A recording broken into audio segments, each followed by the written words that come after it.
Hi, hello friends, welcome back to the Prime Content YouTube channel.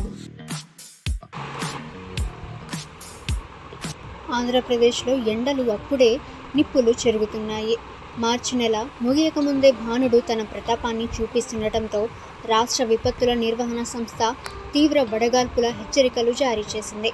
ముఖ్యంగా శనివారం ఉత్తరాంధ్రలోని శ్రీకాకుళం, విజయనగరం, పార్వతీపురం, మన్యం జిల్లాల్లో తీవ్ర వడగాల్పులు వీచే అవకాశం ఉందని సంస్థ మేనేజింగ్ డైరెక్టర్ ప్రఖర్ జైన్ వెల్లడించారు. శ్రీకాకుళం జిల్లాలోని బూర్జా, విజయనగరం జిల్లాలోని బొబ్బిలి, రాజాం, తెర్లాం వంటి పలు మండలాలు, అలాగే పార్వతీపురం, మన్యం జిల్లాలోని పాలకొండ, సాలూరు వంటి ప్రాంతాల్లో ఎండ తీవ్రత అత్యధికంగా ఉంటుందని ప్రజలు అప్రమత్తంగా ఉండాలని ఆయన కోరారు. రాష్ట్రంలోని ఇతర ప్రాంతాల్లో కూడా పరిస్థితి ఆందోళనకరంగానే ఉంది. ఇక ఇవాళ రాష్ట్ర వ్యాప్తంగా మొత్తం 16 మండలాల్లో తీవ్ర వడగాల్పులు, మరో 68 మండలాల్లో సాధారణ వడగాల్పులు ప్రభావం చూపే అవకాశం ఉంది. గుంటూరులో 16, పల్నాడులో 21, ఎన్టీఆర్ జిల్లాలో 9 మండలాలతో పాటు కృష్ణా, ఏలూరు, బాపట్ల, ప్రకాశం జిల్లాల్లోని పలు ప్రాంతాల్లో వేడిగాలుల తీవ్రత ఎక్కువగా ఉండనుంది. ఇక రాయలసీమ జిల్లాల్లో ఉష్ణోగ్రతలు ఏకంగా 40 నుంచి 42 డిగ్రీల సెల్సియస్ వరకు నమోదయ్యే అవకాశం ఉందని అధికారులు అంచనా వేస్తున్నారు. ఆదివారం నాటికి ఈ తీవ్రత మరింత పెరిగి దాదాపు 18 మండలాల్లో తీవ్ర వడగాల్పులు వీచే ప్రమాదం ఉందని నివేదికలు చెబుతున్నాయి.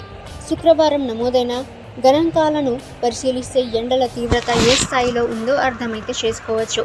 నంద్యాల జిల్లా గుల్లదుర్తిలో గరిష్టంగా 42.1 డిగ్రీల సెల్సియస్, కడప జిల్లా కమలాపురంలో 42 డిగ్రీల సెల్సియస్ ఉష్ణోగ్రతలు నమోదయ్యాయి.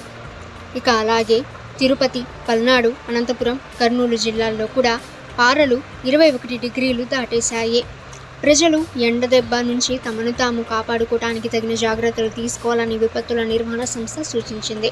బయటకు వెళ్ళేటప్పుడు తప్పనిసరిగా గొడుగు, టోపీ లేదా తలకి టవల్ చుట్టుకోవాలని, శరీరం డీహైడ్రేషన్ బారిన పడకుండా కాటన్ దుస్తులు ధరించాలని ఆయన కోరారు. ఓకే ఫ్రెండ్స్, ఇటువంటి లేటెస్ట్ వెదర్ అప్డేట్స్ అందరికంటే ముందుగా మీరు తెలుసుకోవాలి అనుకుంటే ద ప్రైమ్ కంటెంట్ యూట్యూబ్ ఛానల్ని సబ్స్క్రైబ్ చేసుకోండి. వీడియో నచ్చితే వీడియోని లైక్ చేయండి. ఈ సమాచారాన్ని మీ ఫ్రెండ్స్ అండ్ ఫ్యామిలీ అందరికీ కూడా షేర్ చేయండి. నెక్స్ట్ వీడియోలో కలుసుకుందాము.